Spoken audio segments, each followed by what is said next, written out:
보험을 보다 쉽게 학교처럼 차근차근 알아갈 수 있는 보험 정보 쇼. 보험스쿨에 오신 여러분 환영합니다. 저는 보험스쿨 반장 장유리나입니다. 저희 보험스쿨에서는요, 알쏭달쏭 보험과 관련된 내용 여러분들께 1시간 꽉 채워서 설명드리고 있습니다. 보험 관련해서 고민 많으시다면 전화 남겨주시기 바랍니다. 상담 도와드릴게요. 023772-0209번, 문자샵 3772번으로 보험 두 글자 남겨주시면 보험 관련한 리모델링도 함께 봐드리고 있습니다. 자, 그러면 본격적으로 보험스쿨 1교시는 종소리와 함께 출발해 봅니다. 보험스쿨의 1교시가 시작됐습니다. 오늘은요, 인코리아 금융서비스의 백주선 선생님이 또 이야기해 주신다고 하는데요. 선생님, 반갑습니다. 네, 반갑습니다. 제가 오늘 전해드릴 내용은요, 가성비 좋은 알짜보험 질병 후유 장애라는 주제를 가지고 우리 방송을 보시는 시청자님께 정보를 좀 전해드리도록 하겠습니다. 보험에 대해서 조금만 관심이 있다고 하면은 이 질병 후유 장애라는 게 얼마나 좋은지 아실 수 있는데요. 이제 제가 모르시는 분들도 있으실 수 있으니까 제가 하나하나 왜 제가 이걸 언급했는지 짚어서 안내를 좀 도와드리도록 하겠습니다. 먼저 질병 후유 장애 해가지고 3에서부터 100% 보장. 이 질병 후유 장애라는 것에 대해서 오해가 약간 있으실 수도 있어요. 장애에 대한 부분. 장애는 어떤 오해가 있냐면 선천적으로 장애를 갖고 태어나는 거 아니야 라고 생각하시는 분들이 많이 있습니다. 그런데 통계를 보시면은요, 이게 장애에 대한 통계인데요. 보시면은 후천적인 질환, 질병이겠죠. 질병으로 인한 장애가 생기는 게 55.6%. 그리고 후천적인 사고로 인한 장애가 생기는 게 34.4%입니다. 거의 80% 이상이 후천적인 사고로 인해서 장애가 생기는 거죠.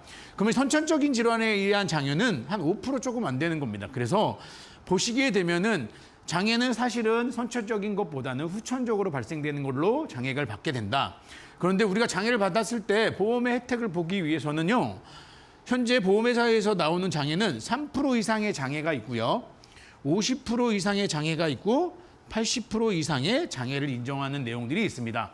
그런데 이 80% 이상의 장애를 인정하는 부분이 거의 대부분의 보험에 포함이 되어 있습니다. 그 이유는 이 80% 이상으로 장애를 받아서 보험금을 받을 확률은 사실은 20% 정도밖에 안 된다는 거죠. 그러면은 50% 이상의 장애로 보험금을 받을 확률은 사실은 50% 정도 된다. 그러니 우리는 3% 이상, 나의 장애율이 3% 이상이 되었을 때부터 보험금을 청구할 수 있는 이 3%부터 100%까지 보장되는 부분을 선택을 하셔야 된다는 내용입니다.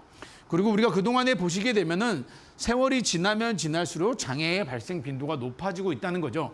이 이야기는 이 통계와 맞물려서 후천적으로 장애가 발생되는 요인들이 더 많이 있다고 보시면 될 것 같습니다. 그러면은 제가 하나하나 짚어보도록 하겠습니다. 자, 그러면 질병 후유 장애라는 게 도대체 어떤 때 발생되는 거야? 라고 의구심이 드실 수 있습니다. 일단은 질병 후유 장애라는 거는요, 상해 후유 장애도 마찬가지고요. 일단 어떤 질병에 대해서 진단을 받습니다. 암이나 어떤 질환에 대해서 진단을 받았어요. 그 다음에 우리가 치료를 위해서 수술을 하게 되겠죠. 그 이후에는 이 수술로 끝나는 게 아니고 치료를 하거나 재활을 하게 됩니다. 후유장애는 이 이후에 발생이 됩니다. 그래서 진단을 받고 치료를 받고 어느 정도 시간이 지난 다음에 후유장애를 인정받게 된다는 거죠. 그러니 진단금이라고는 많이 차이가 있습니다. 그러면 우리가 흔히 잘 알고 있는 것들, 이러한 질환들, 우리가 잘 알고 있는 질병 후유장애, 그래, 이런 질환들은 질병 후유장애를 인정받을 수 있어. 많이 알고 있는 게 인공관절. 나이를 먹게 되면은 인공관절 수술을 받게 되겠죠. 그다음에 치매도 장애를 인정받기도 합니다. 그리고 디스크, 디스크 많이 알고 있어요. 그리고 장기, 우리 장기로 제거하거나 뭐 했을 때도 장애를 인정받는다는 거 알고 계십니다. 그런데 우리가 놓치고 가는 장애도 있으세요. 어떤 거냐면은 치아결손, 치아가 빠져서 임플란트를 하게 됐을 때도 장애를 인정받을 수 있습니다. 그리고 청력을 잃으셔가지고 내가 보청기나 이런 걸로 보존 치료를 받더라도 장애를 인정받을 수 있고, 류마티스 질환으로 장애를 받을 수도 있고요. 우리 많이 알고 있는 혈액투석의 경우도 장애로 인정받아서 보험금을 청구할 수 있습니다. 그래서 보시게 되면은 19개 신체 부위에 21개 장기가 전부 다 장애로 인정받을 수 있다. 그래서 보시면은 신경계는 치매, 말씀드린 것처럼 장애를 인정받을 수 있고요. 귀도 한쪽이냐 양쪽이냐에 따라서 청력을 잃었을 때 장애를 받을 수 있고, 눈이나 코나 입이나 외모에 대해서도 장애를 인정받을 수 있습니다. 여기 외모라고 하는 거는 추상이라고 합니다. 그래서 얼굴은 장애로도 인정이 받아서 흉터가 남는 거에 대해서, 그다음에 몸에 장기나 이런 부분에 대해서도 장애를 인정받게 되고요. 팔이나 척추, 다리 등에도 우리가 장애를 인정받게 됩니다. 그러면 이렇게 제가 뭉뚱그려서 크게 장애를 인정받는 부분에 대해서 안내를 드렸는데, 하나하나 짚어봐서 말씀을 한번 드려보도록 하겠습니다. 여기 보시면 일단 우리가 제일 많이 알고 제일 걱정하는 질환이죠. 암에 대해서 한번 지켜보도록 하겠습니다. 제가 서두에 말씀드렸을 때 진단을 받고 수술을 받고 치료나 재활 이후에 장애를 진단받는다 그랬죠. 우리가 만약에 암 수술을 했습니다. 그냥 진단받고 그냥 끝나버리면 장애를 인정받지 못하지만, 진단을 받고 수술을 하는 경우에 장애를 인정받는데 어떤 데냐? 우리가 위암의 진단을 받았을 때 위를 아예 전체를 제거하는 경우가 생깁니다. 그거를 전절제라고 하는데, 이런 경우에 50%의 장애율을 인정받습니다.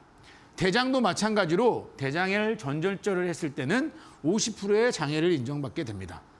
췌장 역시 50%의 장애를 인정받고요. 난소나 고환 이런 것들도 양쪽 다 제거를 했을 때는 50%의 장애를 인정받게 됩니다. 간암의 경우도 4분의 3 이상을 절제했을 때는 50% 이상의 장애를 인정받게 되죠. 여기에서 보시면은 난소 같은 경우도 보시게 되면은 제가 한쪽만 제거했을 때는 장애를 인정이 안 될 수 있지만은 양쪽을 다 제거했을 때 50% 장애를 인정받을 수 있다. 그래서 우리가 암에 대해서도 이렇게 각각의 부위별로 장애를 인정받게 되는 거죠. 다음은 우리가 성인병 하면은 많이 알고 있죠. 저희가 성인병 하면은 많이 알고 있는 내용들이 합병증으로 해서 망막변성이 생겨가지고 한쪽 눈을 실명했어요. 50% 인정받습니다. 양쪽 눈을 다 실명했을 땐 100% 인정을 받아요. 그래서 과거의 보험, 한 10년 전, 20년 전의 보험은 이렇게 80% 이상의 장애를 인정받을 때는 사망보험금이 지급되고 보험의 혜택이 멈추기도 했었습니다. 자, 우리 성인병 하면은 당뇨 질환도 많이 발생될 수 있잖아요. 그래서 발목, 위, 족부를 절단했을 때도 50% 장애를 인정받고요. 첫째 발가락을 절단했을 때도 한 10% 정도의 장애를 인정받게 됩니다. 방광의 기능을 완전 소실했을 때도 75% 이상, 우리 장기를 이식했을 했을 때도요, 우리 장애가 이렇게 인정이 됩니다. 그러니까 이 성인병으로 인해서 내가 어떤 치료를 받고 어떤 수술을 받았냐에 따라서 각각의 부위별로 장애를 인정받게 된다는 거죠. 다른 부분도 한번 찾아보도록 하겠습니다. 치매. 나이가 어느 정도 지나가면은 치매에 대한 부분도 걱정을 많이 하세요. 그래서 치매보험도 많이 가입하시고요. 주변에 보시면은 간병보험도 많이 준비하고 계시는데, 이 질병우의 장애를 잘 준비해 놓으신다고 하면은 간병보험도 될 수 있고요. 치매보험도 될 수 있는 그런 기능적인 여러 가지의 혜택을 볼 수 있는 거죠. 그러면 치매일 때는 어떤 혜택을 볼 수 있느냐? 우리 치매의 정도가 다 나눠져 있죠. CDR 척도에 따라서 치매를 인정을 합니다. 그래서 약간의 치매, CDR 척도 2점 정도가 나왔을 때 40% 장애를 인정받습니다. 그리고 이게 심해져가지고 뚜렷한 치매, 우리 치매보험에서 생활비가 지급되는 기준이죠. 생활비가 지급되는 CDR 척도 3점 정도가 됐을 때는 60%의 장애를 인정받게 됩니다. 이게 더 심해져가지고 CDR 척도 4가 되면은 80%까지 가고, 이게 5까지 가면 이렇게 100%까지 장애를 인정받게 되죠. 그래서 우리 치매로 인해서도 우리가 치매 후 풍이라고도 얘기하죠. 이 치매를 인해 발생이 됐을 때도 우리한테는 장애를 보험회사는 인정을 해준다는 거죠. 자, 치매를 봤으니까 우리 퇴행성 질환을 한번 봐볼까요? 퇴행성 질환. 인공관절. 한쪽을 인공관절 수술을 받으셨을 때는 30%의 장애율을 인정받게 됩니다. 양쪽 다 수술을 받았다 그러면 역시나 60%의 장애율을 인정받게 되죠. 퇴행성에는 디스크 질환도 많이 있습니다. 심한 디스크인 경우는 20%, 약간의 디스크는 한 10% 정도 장애를 인정받게 되죠. 근데 디스크의 경우는 우리가 염두에 두셔야 될 게, 이거를 상해 기여도나 질병이냐 이 부분을 구분짓게 됩니다. 그랬을 때 우린 디스크는 대부분이 질병으로 인정받는 경우가 많이 있기 때문에 상해와 질병에 대한 부분을 어느 정도로 인정을 하냐에 따라서 이 디스크를 인정하는 장애를 조금씩 차이가 있다. 이렇게 보시면 되겠죠. 자, 우리가 퇴행성까지 봤습니다. 그러면은 제가 서두에 말씀드렸을 때 치아나 시력에 대해서도 말씀을 드렸거든요. 그러면 치아는 어떻게 되느냐? 우리가 임플란트 나이 많이 먹어가지고 틀니를 하실 수도 있고요. 임플란트를 하실 수도 있어요. 근데 그 임플란트 개수에 따라서도 장애를 인정받는다는 겁니다. 그래서 치아를 5개 이상을 결손을 했어. 그러면은 5%의 장애를 인정해 준다는 거죠. 그래서 치아가 또 7개 이상이 빠졌다. 그래서 7개 이상의 임플란트를 했을 때는 10%의 장애를 인정받게 됩니다. 제가 뒤에 가서 이제 그래서 저 장애를 인정받았을 때 보험금이 어떻게 나오는데 라는 물음표가 생기실 건데 그거는 조금만 기다려 주시면 제가 자세하게 안내를 드리도록 하겠습니다. 자, 이제 시력에 대한 부분도 있습니다. 시력도 교정 시력이 0.1 이하인 경우에는 15%의 장애를 인정받아요. 그리고 한눈에 교정 시력이 0.2 이하인 경우는 5%가 장애를 인정받게 돼요. 양쪽의 시력이 각각 한눈이라고 제가 얘기했으니까 만약에 이 한눈이 아니고 양쪽 눈의 시력이 이렇게 된다면 합산해서 장애를 인정받게 되는 거죠. 그래서 양쪽 눈 교정 시력이 0.1 이하인 경우는 15%가 아니고 한쪽씩 해가지고 30%가 되는 거죠. 역시 마찬가지로 교정 시력이 0.2 이하인 경우에는 5%에서 10%의 장애를 인정받게 됩니다. 방송 보시는 우리 시청자님들이나 생각하셨을 때, 저런 것들도 장애를 인정받는다는 거야? 여기서 염두에 두셔야 될 거는 우리가 장애 등급을 받아가지고요. 장애인증 나오는 걸로 착각하시면 안 되고요. 이 보험에서 인정하는 거는 3% 이상 100%까지에 대한 장애를 말씀을 드리는 겁니다. 그렇기 때문에 주변에 우리가 장애인 등록을 받아가지고 장애인 인정받는 그거랑은 조금 더 차이가 있다. 요거를 염두에 두시면 좋을 것 같아요. 자, 그래서 이제부터는 제가 방금 전에 언급했잖아요. 암이나 또는 중대 질환이나 치매나 시력이나 치아 이런 이유들 때문에 우리가 질병 후유 장애로 인정을 받아서 보험금을 청구할 수 있다고 말씀을 드렸습니다. 그러면 그 보험금을 청구했을 때 어떻게 보험금이 청구되고 어떻게 내가 보험금을 받을 수 있냐 하나하나 예시를 한번 드려보도록 하겠습니다.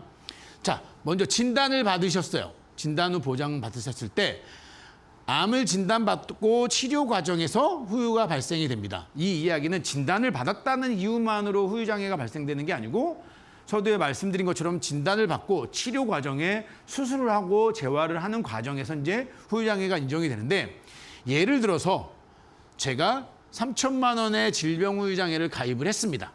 내가 질병 후유 장애 보험금을 3천만 원 가입을 했을 때 위암을 진단을 받으셨어요. 그래서 위를 전절제를 했습니다. 의사 선생님이 위를 한번 제거를 하자. 그게 좀 더 안정적일 것 같다. 그래서 위를 전절제했어요. 그랬을 경우에 50%의 장애율을 인정받기 때문에 이런 경우에 3천만 원 곱하기 50% 해가지고 보험금이 1,500만 원이 지급이 되는 겁니다. 자, 대장의 경우도 마찬가지로 대장암으로 인공항문을 설치했다. 20% 장애율을 인정받게 돼요. 그러면은 20% 곱하기 3천에서 600만 원의 보험금을 지급받게 되죠. 난소암으로 양쪽의 난소를 다 제거했습니다. 서두에 제가 50% 장애 인정받는다 그랬죠. 3천만 원 곱하기 50% 1,500이 되는 거고 폐암에 걸려서 한쪽의 폐를 절제를 했다. 이런 경우에도 20%의 장애를 인정받게 됩니다. 여기에 보시면은 제가 지금 각각의 부위별로 따로따로 얘기를 했어요. 왜 따로따로 얘기하지 하실 수 있거든요. 가정입니다. 이거는 가정인데 한 사람이 만약에 그럴 일이 없지만은 이런 질환들을 다 중복해서 받았다, 걸렸다 이런 질환으로 그랬을 때는 각각이 지급이 된다는 겁니다. 그래서 여기 보시면 반복 보장이라고 적었죠. 서로 다른 질병으로 후유장애가 2회 이상이 발생했을 때는 발생 시마다 보험금을 지급한다 이 이야기예요. 지금 제가 언급한 이 내용들이 예를 들어서 위암으로 복부의 장기 기능에 뚜렷한 장애가 생겼습니다. 그래서 전절제를 해서 50%의 장애를 받았어요. 그래서 저는 3천만 원짜리 후유장애 보험을 가입을 했죠. 그러니 1,500만 원을 지급받게 되겠죠. 그러면은 나한테 남아있는 나머지 금액이 얼마인가요? 1,500이 남아있다고 생각하실 거예요. 그런데 그게 아니고 위암에 걸리신 분이 나중에 또 치매가 왔어요. 그래서 뚜렷한 치매인 CDR 척도 3위 진단을 받았다라고 가정을 했을 때는 60% 장애율을 인정받는다고 했죠. 그런데 제가 위암으로 50% 장애를 받아서 남은 금액이 1,500만 원이야. 그러니 60% 장애 받은 게 1,500에 60% 아니야. 이렇게 생각하시면 안 된다는 거예요. 위암으로 받은 거는 이제 상관이 없어요. 이제 치매는 치매대로 따로 인정을 하는 거예요. 그래서 1,800만 원의 보험금이 또 청구되는 겁니다. 그래서 보시게 되면은 내가 이 경우에 해당이 됐을 때 3천만 원짜리 질병후유장애 보험을 가입했을 때는 3,300만 원의 보험금을 청구할 수 있는 거죠. 이 이야기는 내가 3천만 원 가입했는데 가입한 금액보다 더 많이 나오는 거죠. 그러니 반복적으로 서로 다른 질병으로 후유장애가 발생됐을 때는 각각 발생 시마다 지급을 한다. 다른 경우의 수도 한번 제가 찾아보도록 하겠습니다. 이번에는 합산보장이에요. 같은 질병으로, 여기서 같은 질병이라고 얘기했습니다. 2가지 이상의 후유장애가 발생했어요. 그래도 각각 지급됩니다. 이 이야기가 뭐냐? 제가 당뇨 진단을 받았습니다. 그래서 당뇨로 인해서 망막변증으로 해가지고 한쪽 눈을 실명을 했어요. 50% 인정을 받았습니다. 그리고 당뇨가 또 심해져가지고 족부개사가 와가지고 하지를 절단했다. 60%의 장애를 인정받아요. 근데 당뇨가 또 심해져가지고 콩팥이 문제가 생겨서 만성신부전이 와서 뭐 투석을 하게 됐을 때 75%의 장애율을 또 인정을 받습니다. 이 이야기는 하나의 질병이지만 나한테 발생된 수술이나 치료가 다 다르잖아요. 이런 경우에 각각 해서 총 5,550만 원의 보험금이 청구가 된다는 거죠. 제가 3천만 원으로 가정을 했잖아요. 이 금액이 만약에 5천으로 올라갔다? 그러면 이 금액도 달라지게 되는 거죠. 자, 추가 부장이라는 것도 한번 설명을 드려보겠습니다. 후유장애 지급된 부위보다 높은 장애를 받은 거예요. 이 이야기는 뭐냐면요. 제가 처음에 치매를 가지고 한번 얘기를 말씀드려볼게요. 처음에 치매가 왔습니다. 그래서 CDR 척도 2점 정도 해가지고 뚜렷한 약간의 치매로 인정받았어요. 그러면은 40% 장애율이 인정된다고 했거든요. 그러면 제가 3천만 원의 경우에 40%면 1,200만 원이죠. 이 보험금 받았어요. 그런데 내 치매가 더 심해진 거예요. 그래서 CDR 척도 2가 아니고 3점까지 가는 뚜렷한 치매가 왔다. 이런 경우에는 60%잖아요. 그러면 나는 처음에 40% 치매로 후유장애를 받았단 말이죠. 그러면은 60%면은 60% 20% 못 받았잖아요. 그 못 받은 부분만큼 추가적으로 보험금을 청구할 수 있다는 겁니다. 그래서 추가 보장이라는 거는 내가 처음에 장애 진단 받은 것보다 이게 악화돼서 추가적으로 장애가 좀 더 높아졌을 때는 높아진 만큼에 대해서 보험금을 추가로 또 청구할 수 있다는 거죠. 제가 방금 여러 가지 경우의 수를 이제 나열을 해가지고 설명을 드렸습니다. 물론 지금 제가 예시하는 경우는 이런 경우가 발생되면 절대 안 되겠지만은 발생됐다는 가정으로 한번 말씀을 드려볼게요. 발생됐다는 가정으로. 자, 똑같이 3천만 원의 후유장애 보험금을 가입을 했습니다. 근데 내가 60에 디스크 진단을 받으셔가지고 약간의 치매인 10% 장애를 받았어요. 그런데 보험금은 150만 원이 청구가 됐다. 10%면은 3천만 원에 300 아니야. 근데 디스크는 제가 말씀드렸죠. 질병이냐 상해냐에 따라서 애매한 부분이 있어요. 그래서 질병의 기여도가 원인이 50%다라고 가정을 했기 때문에 10%지만 300만 원이 아닌 150만 원이 지급됐어요. 자, 나이를 먹고 65세에 난소암에 걸렸다. 그러면 난소암에 걸려서 비뇨생식기를 완전히 전절제를 했다. 그럼 3천만 원에 대해서 50% 장애를 인정받아서 1,500만 원. 또 나이를 먹어서 치매까지 왔어요. 중풍으로. 그래서 중풍이 와가지고 30%의 장애율을 받았다? 그럼 3,000 곱하기 900 해가지고 900만 원이 지급이 되는 거죠. 근데 이 치매가 심해져가지고 40%로 들었다? 그러면 또 보험금이 추가적으로 지급이 되는 거죠. 거기에 78세에 인공관절 수술까지 했다? 이렇게 해가지고 또 마지막에는 만성신부전으로 투석까지 했다.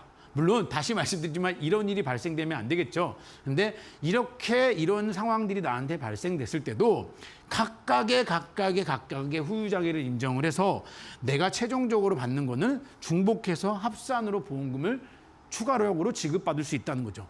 대충 여기까지만 얘기 들어도 질병 후유장애 굉장히 좋은 특약이라는 생각이 드실 겁니다. 그래서 그러면 이 질병 후유장애가 좀 아시는 분들은요, 사실은 보험회사마다 가입 한도가 굉장히 낮고 진입 장벽이 굉장히 높았습니다. 그래서 질병우회장애라는 게 사실은 유병력자분들은 가입이 안 되셨어요. 그런데 최근에 희소식이 유병자분들도 질병우회장애를 받아주는 보험회사가 생긴 거예요. 거기다가 제가 자료를 만들기 이제 이 자료를 만든 거는 한 4, 5일 전에 만들어서 방송국에 이제 준비를 했는데 오늘 저희가 이 방송을 하기 전에 문자가 왔어요. 갑자기 한시적으로 한도도 높이겠다는 문자가 온 거죠. 그래서 제가 설명드리는 거를 조금 수정해서 말씀을 드릴 건데 일단은 질병우회장애 같은 경우는 건강체가 가입할 수 있는 거였는데 그전에는 질병우회장애를 사실 보험료가 너무 비싸가지고요. 종신토록 보장받는 혜택을 못 받았어요. 그런데 특별한 한 군데 회사가 질병우회장애를 굉장히 보험료를 다른 회사보다 많이 다운돼가지고 나온 거죠. 그래서 놀랍게도 이런 보험료에 돼? 라는 생각이 들어서 오늘 부랴부랴 우리 시청자분들께 설명을 드리려고 합니다. 표준체 보험이고요. 얘는 보험료가 갱신되지 않는 비갱신형입니다. 비갱신형. 그래서 대신에 비갱신형이고 보험료가 싸다 보니까 한도는 3천만 원이 맥스예요. 그래서 40세까지 3천만 원 가입 한도가 되시고요. 41세부터 60세까지는 2천만 원, 61세부터 65세까지는 1천만 원의 질병우회장애가 가입이 되십니다. 그랬는데 보시면은 보험료가 30세부터 40세까지 대충 보시게 되면 3만 원대 정도밖에 안 내요. 그런데 이게 아마 질병우회장애를 가입해 보신 분들은 알겠지만 제가 말씀드린 것처럼 종신보장이에요. 돈은 20년만 내고 죽을 때까지 보장이 된다는 거거든요. 근데 그전에는 질병우회장애를 보통 80세까지만 가입을 했어요. 왜? 보험료가 너무 비싸기 때문에 이거를 100세까지 제한을 못 드렸는데 이 회사는 종신토록 보장되는데 보험료를 많이 다운시켜놨어요. 그래서 제가 비교를 해보니 이 보험료 30세의 경우 만약에 질병우회장애를 100세로 가입하는 것과 이 회사처럼 종신토록 보장되는 게 보험료가 2.5배 정도 차이가 나요. 그만큼 보험료가 비싼데 이 회사는 보험료를 굉장히 저렴하게 나왔기 때문에 이렇게 나한테 필요로 하는 질병우회장애를 준비하시는 게 좋다는 거죠. 그래서 자녀분들 특히 만약에 이런 거에 니즈가 있으시면은 저는 꼭 해두시면은 정말로 암보험보다도 낫고 치아보험 이상 다양한 혜택들을 볼 수가 있기 때문에 특히나 자녀분들 그래서 40세 이상 분들한테는 반드시 추천해드리고 싶은 제안입니다. 물론 연세가 좀 있으셔도 2천만 원까지도 준비해 놓으시는 거 굉장히 좋아요. 그런데 이거는 비갱신형이고 표준체, 건강하신 분들의 제안이다. 그런데 우리 방송을 보시는 분들 중에 많은 분들이 병력이 있으신 분들 많이 있거든요. 그래서 제가 유병자들도 가입할 수 있는 질병우회장애 제가 안내를 드리도록 하겠습니다. 그전까지는 없었습니다. 유병자분들은 질병우회장애 자체가 가입이 안 됐어요. 근데 유병자들도 질병우회장애를 가입할 수 있게 해줬고 제가 이 자료를 만들기 전에는 이 금액이었는데 오늘부터 갑자기 한시적으로 한도를 높여놨어요. 그래서 50세까지 지금 3천만 원인데 얘네를 5천만 원까지 가입을 받아줬죠. 그리고 60세까지는 지금 2천이 최대였는데 4천만 원까지 한도를 한시적으로 높여놨다는 문자를 받았어요. 그리고 기존에는 70세까지만 가입이 됐는데 지금은 61세부터 80세까지도 질병우회장애를 받아주겠다. 병력이 있으신 분들. 이것도 2천만 원으로. 그랬을 때 보험료도 생각보다 비싸지 않아요. 대신에 이거는 단점이 유병력자들을 위한 보험이기 때문에 20년마다 보험료가 갱신되는 20년 갱신형입니다. 그러니 자녀분들한테 해주기에는 조금 전에 말씀드렸던 표준체를 해주시면 되고요.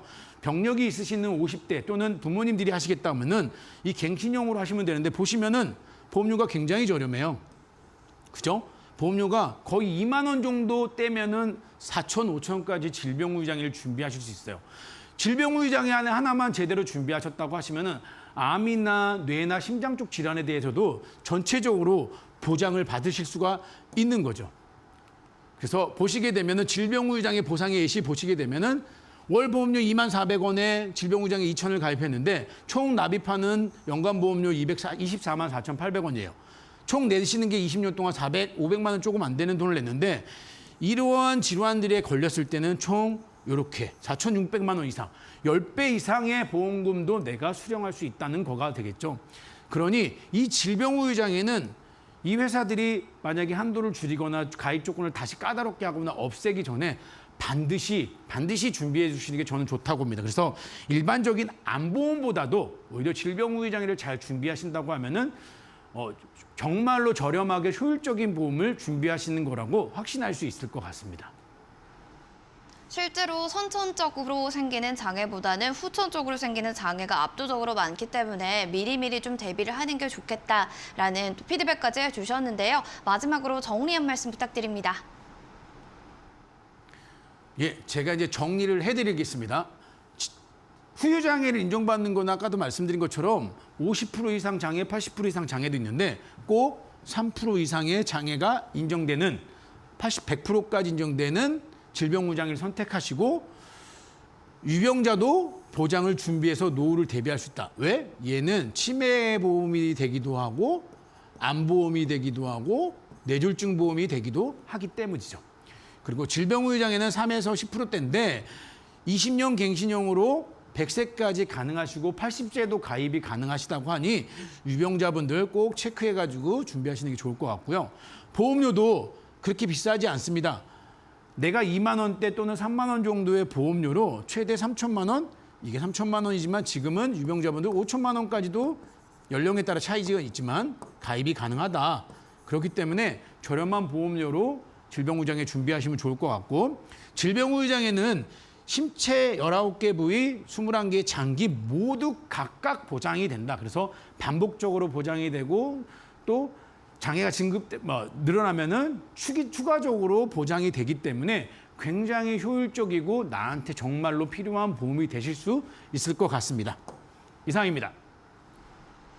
질병 후유 장애 또 여기에 연령에 따라서 가성비가 달라진다고 하니까요. 참고해 주시기 바랍니다. 궁금하신 사항들은 전화 남겨주시기 바랄게요. 023772-0209번 문자는 샵 3772번 보험 두 글자 남겨주시기 바랍니다. 1교시 여기서 정리하고 2교시로 저희는 넘어가겠습니다. 잠시만요.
네, 보험스쿨 2교시가 시작됐습니다. 2교시는 시청자님이 가입하신 실제 보험에 대한 사례들을 진단해주고 해결책까지 제시해드리는 보험 리모델링 시간이 될 텐데요. 이분이 도와주신다고 하네요. 인코리아 금융서비스 이성열 선생님 함께하겠습니다. 선생님 반갑습니다. 네, 안녕하세요. 예, 인코리아 금융서비스의 이성열입니다. 제가 오늘은 그 보험 리모델링이 왜 필요한지에 대해서 정확하고 확실한 시간을 갖도록 하겠습니다. 많은 분들이 또 리모델링에 대해서 또 궁금해하시는 부분들 많은데요. 선생님 그 전에 사연부터 먼저 보고 가도록 하겠습니다. 네, 이번에 리모델링 주신 직장을 다니는 30대 중반 기혼 여성입니다. 2020년에 어머니 지인이신 설계사분의 권유로 보험을 가입했는데요. 보험스쿨 방송을 보고 제 보험을 다시 한번 들여다보게 됐습니다. 제가 가입한 종신보험 정확한 내용을 진단받고 유지해야 될지 결정해야 될 것 같은데요. 혹시 보험 내용 보시고 변경 필요하다고 생각되시면 플랜도 같이 부탁드려요. 네, 30대 중반 여성분이시면 아직 젊은데 지 어머님의 지인 추천으로 해서 종신보험을 유지할지 말아야 될지가 고민이신 것 같습니다. 선생님 아직 젊잖아요. 종신보험 계속 유지하기는 좀 이른 거 아닌가요? 이 종신보험이라고 하게 되면 좀 이제 어떤 분들은 좋은 거다, 어떤 분들은 나쁘다 이렇게 뭐 생각할 수가 있으신데요. 제가 이제 오늘 이제 이 리모델링에 대해서 이제 이분의 사연을 해결해 드리기 전에 이 보험에 대한 제가 보험을 가입을 하잖아요. 그럼 보험을 이제 선택을 하는 데 있어서 중요 사항에 대해서 좀 몇 가지 말씀을 드리고 이분에 대해서 좀 해결하는 시간을 갖도록 하겠습니다. 이제 저희가 이제 보험을 가입을 하게 되면 항상 어떤 식으로 보험을 가입을 해야 될까? 저희한테 많이 물어보세요. 그러면 무조건 뭐 건강보험 가입하세요, 뭐 실손보험 가입하세요. 근데 그게 아니라 보험도 이제 하나씩 어떤 레벨이 딱 있는 겁니다. 어떤 보험을 제일 먼저 가입을 해야 되는 것인가? 그 사람의 이제 중심은 이제 심장이잖아요. 근데 보험의 또 심장은 이제 실비보험이라고 할 수가 있어요. 이제 첫 번째는 실손보험료를 먼저 가져가시고요. 실손보험료는 뭐 2009년 전에 뭐 가입하신 분들 계시고 지금 뭐 완전 뭐 착한 실손으로 가입하신 분들 계시지만 실손보험은 무조건 이제 베이스로 깔고 가시는 거고요. 그 다음에는 이제 진단금이라고 그러죠. 3대 진단금. 저희가 항상 뭐 말씀드리는 암, 뭐 뇌, 심장. 이제 그런 쪽을 먼저 말씀을 드릴 수가 있고요. 그렇지만 이제 요새는 이제 뇌혈관 질환, 이제 이제 그 좀 전에는 뭐 허혈성 심장 질환 했지만 이제는 허혈성이 아니고 심장 질환입니다. 이제 부정맥까지 되는 이제 그런 담보가 나왔어요. 이제 그런 식으로 해서 이 3대 진단금으로 해갖고 가입하시는 게 좋고요. 이제 그 다음 화면을 좀 보시게 되면 이제 그 3대 진단금하고 실손 의료비하고 했지만 저희가 이제 암 진단금은 워낙에도 많이 갖고 계세요. 그렇지만 이 뇌혈관하고 이제 심장 질환은 특히 심장 질환은 허혈성만 좀 갖고 계신 분들 계실 겁니다. 그랬을 경우에 이제는 허혈성 말고 좀 더 이제 범위가 넓은 심장 질환 쪽으로 해서 가져가시는 게 좋으세요. 이 심장 질환은 허혈성, 뭐 급성심근경색, 뭐 부정맥 등등등 해서 심장에 대한 코드를 거의 다 웬만큼 다 보장을 해주는 그런 담보가 되셨어요. 이제 또 한 가지 이제 다음 화면을 좀 넘어가시게 되면 이 3대 진단금하고 저희가 이제 또 항상 제가 많이 강조를 하는 건데요. 이 진단금이 좀 보험료가 좀 부담이 된다 하시는 분들은 저는 수술비로 좀 메꾸셔도 됩니다라고 말씀을 드립니다. 왜 그러냐면 이 진단비에 비해서 이 수술비가 상당히 좀 저렴해요. 보장도 좋고 그래서 이제 웬만하게 되면 저희가 뇌경색에 걸리거나 그랬을 경우는 수술을 하는 경우가 많습니다. 특히 뭐 급성신경쇠도 마찬가지고요. 그랬을 경우에 이 진단금이 뇌 진단금, 뭐 심장 진단금 했을 때 1,000만 원이 뇌혈관이 뭐 예를 들어서 뭐 2만 원이다. 그랬을 경우에는 수술비 같은 경우는 1,000만 원이다. 했을 경우에는 보험료 한 4,000원 정도, 뭐 3,000원 정도 그 정도밖에 안 되기 때문에 진단금이 부담이 되시는 분들은 수술비를 좀 준비하시기 좋고요. 왜 그러냐면 진단금은 딱 하나의 진단금만 나와요. 한 번만. 일회성이죠. 그렇지만 수술비 같은 경우는 일회성이 아닌 매회 지급이 되시는 거예요. 지금 이제 화면을 보시면 아시겠지만 지금 수술비로 했을 때 부동의 1위가 백내장입니다. 이 백내장 수술을 해서 인공 이제 렌즈를 삽입을 하거든요. 이제 그런 수술이 지금 아주 사회적인 좀 이슈가 되고 하고 있는데 1위가 백내장. 그 다음에 백내장은 저도 조금씩 있어요. 조금 있기 때문에 저도 이제 수술해야 되나 말아야 되나 그런 생각을 좀 하고 있는데요.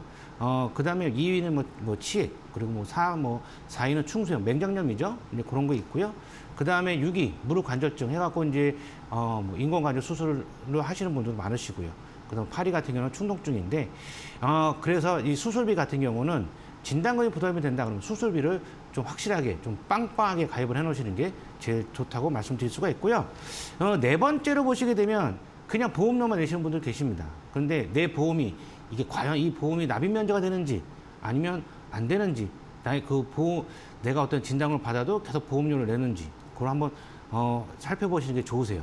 왜 그러냐면 예전에 뭐 어떤 손해보험에 가입하셨던 분들은 납입 면제가 안 되는 기능이 없는 그런 손해보험 그런 보험이 좀 많이 있었습니다. 그렇지만 요새는 이 납입 면제 기능이 좀 많은 거의 전부 다 탑재가 됐죠. 근데 이게 3대 납입 면제냐, 5대 납입 면제냐, 8대 납입 면제냐 그런 부분들이 좀 있기 때문에 내가 갖고 있는 보험이 도대체 납입 면제가 뭐 3대인지 5대인지 8대인지도 한번 확인해 보시는 것도 괜찮다고 보십니다. 그래서 또 다음 화면을 좀 보시게 되면 이제 이런 이제 사례를 주신 그분에 대해서 제가 좀 이제 설명을 좀 드릴 겁니다. 그랬을 경우에 제가 이 보험에 대한 가입을 선택할 때 이 중요 사항에 대해서 좀 말씀을 좀 드리게 되면 보험은 무조건 뭐 전화가 와서 가입을 한다 그게 아니고 무조건 뭐 내 주위에 설계사가 있어서 가입을 한다 그게 아니고요. 이제 어떠한 보험을 가입을 할 때는 내가 한 단계별로 이렇게 1단계, 2단계, 3단계, 뭐 4단계 했을 때 이 단계별로 준비를 해 놓으시는 게 좀 좋다고 봅니다. 그래서 이 가입하신 저 오늘 사례를 주신 분들을 좀 보면 이분 같은 경우는 제가 좀 고민을 좀 많이 했어요. 왜 많이 했냐면 종신보험이 굳이 필요한지 아닌지 좀 많이 했는데 이 종신보험에 대해서 좀 보시게 되면 이분이 가입하신 게 주계약이 1억이고요. 암진단, 뭐 뇌, 심근경색 같은 경우가 다 전부 다 3년 갱신이었습니다. 그래서 이 3년 갱신이 좀 여러분들 좀 잘못 알고 계시는데 20년나 100세 만기라고 해서 이 갱신령도 20년 만에 끝나는 게 아니거든요. 그래서 경우에 갱신은 제가 죽을 때까지 아니면 암이 걸릴 때까지 계속 내시는 거예요. 그래서 이분이 나이가 30대이지만 보험료가 좀 많이 들어가셨습니다. 40만 원 정도 그렇게 좀 들어가셨어요. 그랬을 경우에 이제 제가 수술 특약도 상당히 미비하셨고 그리고 이제 불필요한 이제 갱신이 워낙 많아서 좀 보장이 좀 부족하다라고 이제 좀 생각을 했던 부분이 좀 있었습니다. 그래갖고 이 부분을 좀 제가 좀 좀 바꿨는데요. 이제 이거를 좀 이제 봤을 때 이게 이제 보시게 되면 입원비도 갱신이시고 암도 갱신, 암 수술도 갱신, 심근경색도 갱신 이제 이렇게 되셨어요. 그래서 이 불필요한 보험을 좀 이제 이제 보험이 하나밖에 없었기 때문에 실비보험 외적으로 하나밖에 없었기 때문에 이게 사망을 만약에 종신보험이라고 하게 되면 사망을 해서 한꺼번에 훅 1억을 받으면 상관은 없지만 요새는 100세 시대잖아요. 이제 그랬을 경우에 이 종신보험은 조금 문제가 있다. 그렇게 해서 이제 말씀을 좀 드렸던 부분이 있습니다. 그래서 이제 또 다음 장을 좀 보시게 되면 이걸 보시게 되면 이제 주계약이 이제 3분의 2 이상의 보험료가 사망보험에 좀 집중이 됐고요. 3대 진단금이 상당히 미비했습니다. 그 다음에 불필요한 재해에 대한 보장이 좀 다수였고요. 수술 특약이 거의 뭐 전무하다. 뭐 1에서 5종 수술비는 500만 원까지 있지만 좀 전무하다. 그렇게 좀 말씀을 드릴 수가 있습니다. 그래서 이제 또 이제 다음 화면을 좀 보시게 되면 제가 이분에 대해서 좀 보험 처방을 좀 내려드렸어요. 그래서 이제 진단비는 일반암하고 이제 유사암하고 이제 뇌혈관하고 심장질환 각각 진단비를 좀 구성을 해드렸고요. 수술비를 좀 빵빵하게 넣어드렸습니다. 119대 질병 수술비, 뭐 1에서 5종 수술비, 질병, 뭐 상해 수술비, 뭐 뇌하고 심장 수술비 등등등. 그리고 납입 면제는 필수잖아요. 그래서 납입 면제 있을 때 암, 뇌졸중, 급성심근경색, 그리고 뭐 질병 후유장애, 상해 후유장애 80% 이상이 됐을 때 납입 면제가 되는 그 5대 납입 면제 기능을 해갖고 좀 넣어드렸습니다. 그래서 이제 그렇게 했기 때문에 이제 이분 같은 경우는 상당히 이제 리모델링이 좀 필요한 좀 사항이 됐잖아요. 그러면은 이 리모델링을 어떻게 해야 되느냐 이제 좀 보게 되면 이제 다음 장을 좀 보시게 되면요. 리모델링 이제 전후 좀 비교 보장을 좀 해드렸어요. 그랬을 경우에 이제 기존은 20년당 8세 만기고요. 그런데 종신이기 때문에 특약만 8세 만기고 사망에 대한 거는 종신이었죠. 그랬더니 변경을 좀 어떻게 해드렸냐면 이번은 100세 만기를 꼭 굳이 원하시지 않으셨기 때문에 20년나 90세 만기로 좀 해드렸습니다. 그러면 좀 보시게 되면 원래는 40만 원 정도 있었잖아요. 근데 뭐 제가 이제 리모델링 했을 때는 17만 원 정도로 했습니다. 근데 이거를 좀 보시게 되면 사망보험금은 이제 전에는 1억이었지만 지금은 제 사망보험금은 거의 안 넣어드렸습니다. 그렇지만 암하고 이제 뇌하고 이제 심장질환 하실 경우에는 좀 119대 질병수술비도 2천만 원, 종수술비도 1천만 원, 뇌혈관하고 심장수술비도 2천만 원까지 해서 좀 빵빵하게 넣어드렸고요. 그랬을 경우에 이 리모델링 같은 경우는 좀 보시게 되면 저희가 항상 얘기를 했을 때 이 리모델링은 상당히 중요하다고 좀 말씀을 드리는 건 내가 이 보험료가 도대체 뭐 10만 원을 냈을 때 내가 얼만큼 보장을 받고 있는지 좀 정확하게 모르세요. 왜냐하면 가입하실 때는 다 좋다고 생각을 하십니다. 그렇지만 한 달에 1년이 지나고 2년이 지나서 내가 갖고 있는 이런 보험에 대해서 보험 증권을 봤을 때 잘 모르세요. 처음에 이렇게 가입을 안 들었은 것 같은데 근데 뭐 1년이 지나고 2년이 지나고 열어봤을 때는 보장이 상당히 부족한데 내가 똑같은 이런 보장을 가입했을 때 남은 5만 원에 가입했었는데 나는 왜 10만 원일까? 이제 내가 10만 원에 대한 값어치를 못하는 보험을 가입한 거 아닌가? 그렇게 생각하시는 분들이 좀 있습니다. 그렇기 때문에 보험은 가입하시는 건 좋습니다. 좋지만 1년, 2년 아니면 내가 어떠한 보험을 가입을 했는지는 한번 리모델링을 통해서 내가 보험료가 세고 있는지 안 세고 있는지 한번 확인해 보시는 것도 괜찮으세요. 30대 여성분인데 40만 원 정도의 보험료는 좀 부담스럽다. 가격에 대해서 들었고요. 더불어서 보장을 좀 크게 확대를 해주셨습니다. 리모델링 나도 받고 싶다 하시는 분들 계시다면 전화 남겨주시기 바랍니다. 02377-0209번 문자는 샵 3772번으로 보험 두 글자 남겨주시면 되겠습니다. 저희 그러면 3교시에서 여러분들 찾아뵐게요. 잠시만 기다려주시기 바랍니다.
네, 보험스쿨 3교시가 시작됐습니다. 3교시에서는 여러분들이 가장 궁금해하셨던 질문들을 모아서 함께 답해드리는 Q&A 시간 마련해봤는데요. 오늘은 백주선 선생님과 이성열 선생님이 함께 도와주신다고 합니다. 첫 번째 그럼 질문부터 바로 화면으로 만나보겠습니다. 안녕하세요. 작년에 대장 용종을 제거하고 6에서 7회 정도 도수 치료 받았습니다. 종합적인 보험을 어떻게 준비를 해야 하고 이런 경우 유병자로 가입을 해야 하는지 궁금합니다.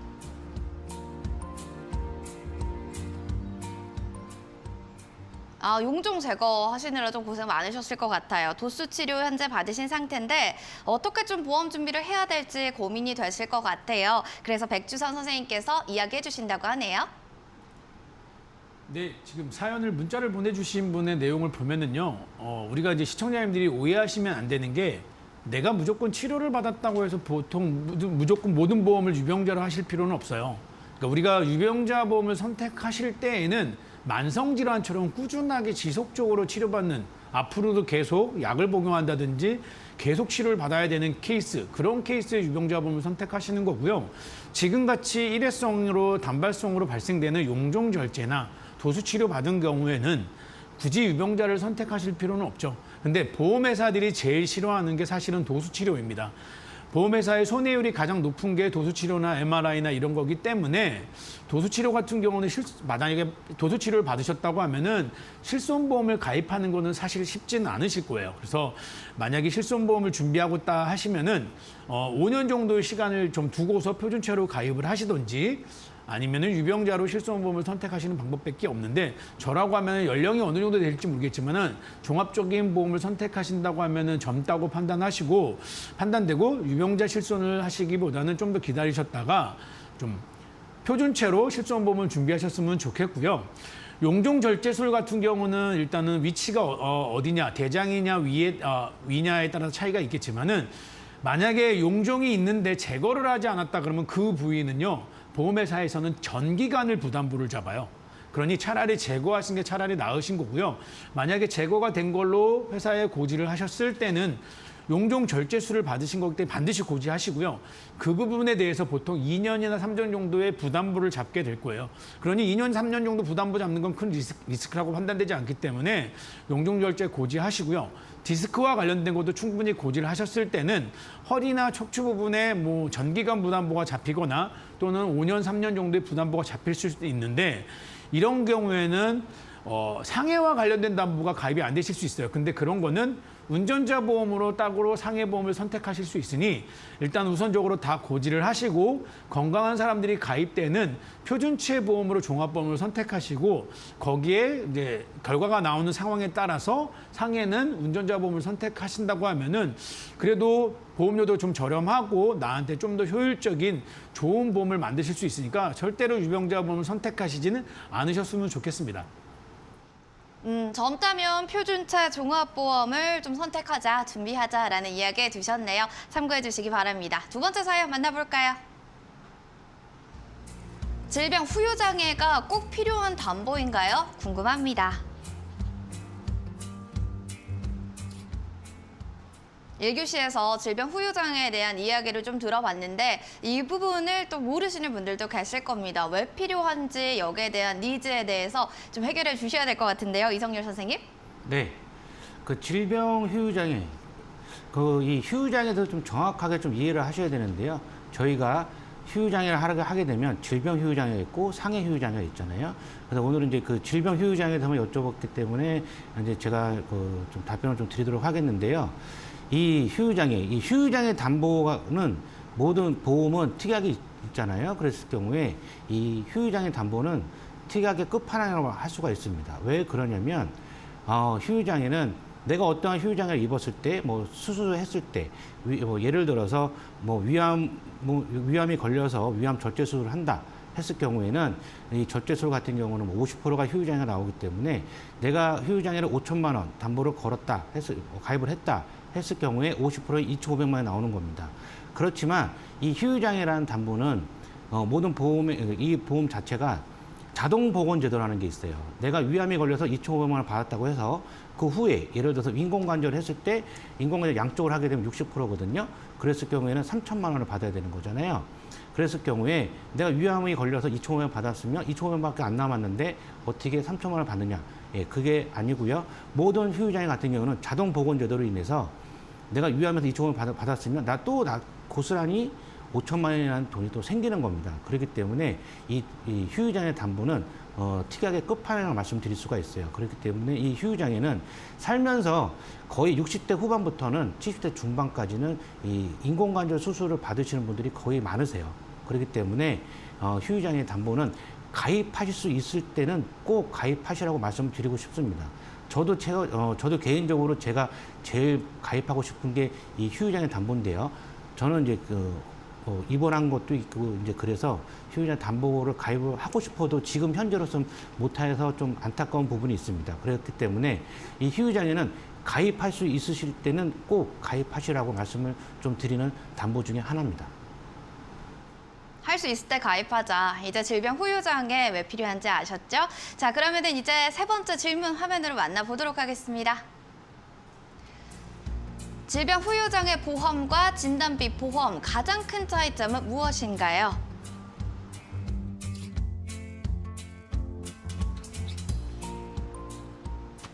날카로운 질문인 것 같습니다. 자, 질병 후유장애 그리고 진단비 보험 큰 차이가 무엇이냐 여기에 대해서 가장 궁금해하시는 분들 계실 것 같은데요. 백주선 선생님 답변 부탁드려요. 가장 큰 차이 이렇게 보시면 돼요. 진단비는 한 번만 나오고 끝나지 않습니까? 물론 재진단을 가입했을 때는 계속 나오겠지만 일반적인 진단비는 한 번 나오고 끝나요. 근데 질병 후유장애는 내가 치료받는 부위에 따라서 각각 따로따로 중복해서 받을 수 있다는 거죠. 이게 가장 큰 차이입니다. 그리고 진단비는 수술을 했거나 어떤 치료를 했는지 중요하지 않고 진단을 받으면 나오는 거지만 후유장애는 진단을 받았다고 해서 나오는 게 아니고 치료 과정에서 나한테 발생되는 상황에 따라서 장애율을 인정받는다. 이렇게 구분하시면 되실 것 같습니다. 질병 후유장애 보험 중복해서 또 진단비를 받을 수 있다라고 하니까 이 점이 좀 큰 차이점이 아닌가라는 생각이 드네요. 여기까지 3교시 마무리 좀 하도록 하겠습니다. 여러분들 또 궁금하신 사항들 있으시면 또 언제든지 전화 남겨주세요. 02377-0209번 문자는 샵 3772번 보험 두 글자 남겨주시면 보험 리모델링 해드리도록 하겠습니다. 두 분은 여기서 좀 마무리해서 인사드려야겠네요. 함께해 주셔서 고맙습니다. 알쏭달쏭 보험스쿨 오늘 준비한 소식은 여기까지입니다. 내일도 알찬 소식으로 여러분들 만나 뵐게요. 오후 5시에 함께해 주세요. 함께해 주신 여러분 고맙습니다.